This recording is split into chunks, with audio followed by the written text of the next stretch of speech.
So high school for most has some of our most defining moments, right? You think it's everything, and then after you get out of high school, you realize it doesn't mean crap. Like honestly, in high school, you get into the he said, she said drama, the I don't F with them, so you shouldn't either's, and then you graduate. You realize the dudes who you thought were cool are actually now incarcerated, work at Home Depot, or keep asking you for money. Basically, you quickly realize high school's personas don't really define you in the slightest. But those heartbreaks, they still linger from time to time. Now back in high school, I can say I was a pretty average kid. I didn't really have the latest Jordans or SBs, and I did know about shoes, so I would try a pair or two from time to time. More so just to define my personality. I was pretty much like a goofy kid who knew like a good handful of people. I was friendly as hell, as pretty much I am to this day. And I pretty much just stayed away from certain people who I thought were quote unquote popular, because I really thought those dudes were lame to me. Like, they're not really cool, man. If you look past it, in high school, I really had a mentality that understood things outside of school. So all the stuff that people thought in high school were lit, I was already over, and I was like, okay, this is not gonna be what's gonna be after high school. I already know y'all niggas are lame. But also, in like many classes, I was actually pretty quiet. So like in classes such as English, bio, anatomy, stuff like that, I would only be pretty quiet because I like those classes. I like learning about English literature. I like learning about biology and chemistry, stuff like that. But certain classes that I just knew I was destined to fail, I would just pretty much talk and socialize and not really care too much about the class. I'd pass it by the skin of my teeth, if you know what I'm saying. So getting into this heartbreak story, it takes place in either 10th or 11th grade. I've encountered a couple of friends, dated a couple of girls, and then I really realized that I liked women, like a lot.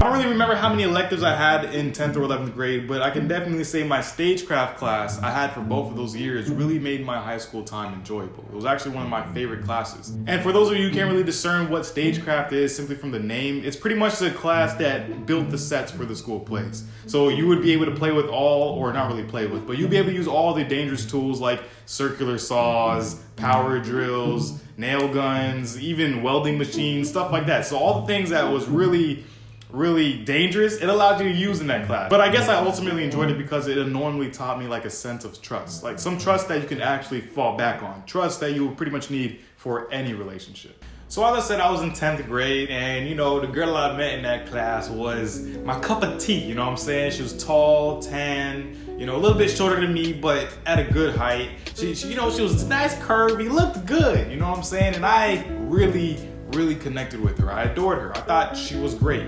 We ended up exchanging numbers, you know.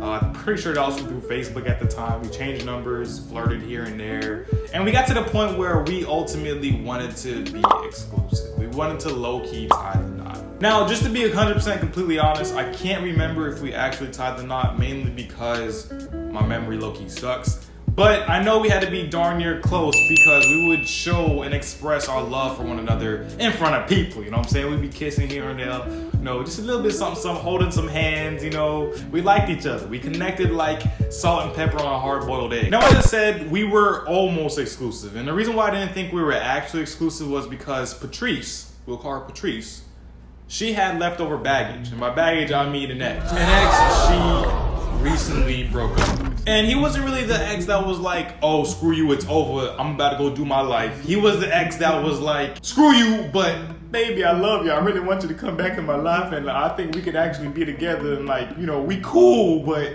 just know we can make things work. We belong together type ex, you know what I'm saying? And if you really think about it, and I think about it right now, I was probably a rebound, and I didn't know what a rebound was at the time, but I was a rebound, most likely. Now, speaking about this baggage, I could definitely say I hated it. I hated it so much, and I almost hated him. But the thing is, he was a type of dude that wasn't hostile. He was mad cool. In actuality, like, there's times where I was like, man, we could actually probably be friends if, you know, you weren't trampling over and getting in the way of what I got going on. But he wasn't being hostile in any way. He would come up to me at times, catch me off guard, and he's over here walking up to us, and I'm trying to, you know, play it hard. You gotta like be hostile. You can't be confrontational like you wanna throw hands, but you're on guard, you know what I'm saying? So he's trying to talk to me, and I'm like, what's up, bro? And you know, he's like, nah, man, how's it going? You're good, you're fine. You know, I'm like, nah, man, I'm good, bro, I'm chilling, bro. So I'm over here trying to mean mug, straight face, and not be talked to by this dude, but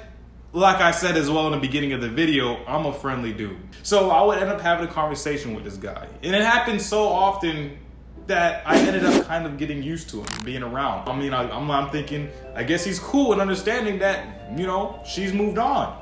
we're good. So this wasn't a regular thing, but it was regular enough for me to not feel threatened by him. And one day, me and my newfound love was walking after school, and we were just walking, and she says to me, hey, this is kind of awkward, but I just want to ask you, Joshua wanted to talk to me after school by my house, and I just want to see if you're okay with it. And of course, me being the confident dude I am, I was automatically like, yeah, sure, go ahead. You know, I don't care. Go talk to Josh, man. I know him. He's cool with us being together. It's no threat. Go talk to Joshua. Immediately after saying that, I pretty much knew what was going on. My head was like running through races, and I right away want to say, no, don't go talk to him. But I've already said what I said. I can't go back on it. If I do now, I'm gonna look insecure. I'm gonna look like I'm feeling a type of way, and I wasn't gonna do that. So I go my way. I'm walking to my homeboy's house, who's close to the school. And as I'm walking to the school, I start sweating. My heart starts low key just jumping. And I'm thinking to myself, I'm like, why do I feel panicked? Why do I feel like something's about to go down and something's about to go wrong? But I'm thinking, ain't nothing I gotta worry about. I'm chilling. So there's a part of me that's really just untrusting, and then there's a part of me that's really thinking I ain't got nothing to worry about. I'm waiting for a text message from her to see what everything's going on. I'm texting her, waiting for a reply, and waiting. The whole time, I'm low-key nerve-wracked and just trying to get this reply. And then it happens. I get the reply. Before opening the message, I remember this, looking at my phone and just being like, bro, this is gonna be bad news. So I go to the message, I open it up, and she says to me in text message, I have bad news. I already knew it was bad news. She says right after that, he kissed me. Damn, you got burned, big dog. And when I tell y'all my heart broke and I was walking sad, my head was long, boy, I was hurt. I'm not gonna lie. I was walking to my homeboy house like this. I felt like the world crushed me, man. Honestly, I can say that was probably going down in my heartbreak book of history of Marv's heartbreak book of history. You know what I'm saying? But anyway, that's pretty much it for this video, man. That was my high school heartbreak. If they do see this video, these videos aren't meant to target or hurt anybody, you know what I'm saying? So if y'all feel offended, my apologies. It's just entertainment. But yeah, that's pretty much it. Like, comment, subscribe, all the good stuff. I'll see y'all in the next video. Yo, I'm really hella ill, like really hella ill. So chill, give a chill, girl, meet me in the hills. I mean, safe in the hills. No $1 bill, cause I mean it makes sense. Yo, I know I'm hella ill. I thought you said you wanna chill while you fucking in the hills. You better catch no feels, cause I'm not fucking ill. Mama, what's the deal? Mama, what's the feel? Can you tell me how to feel? Can I be the one to chill?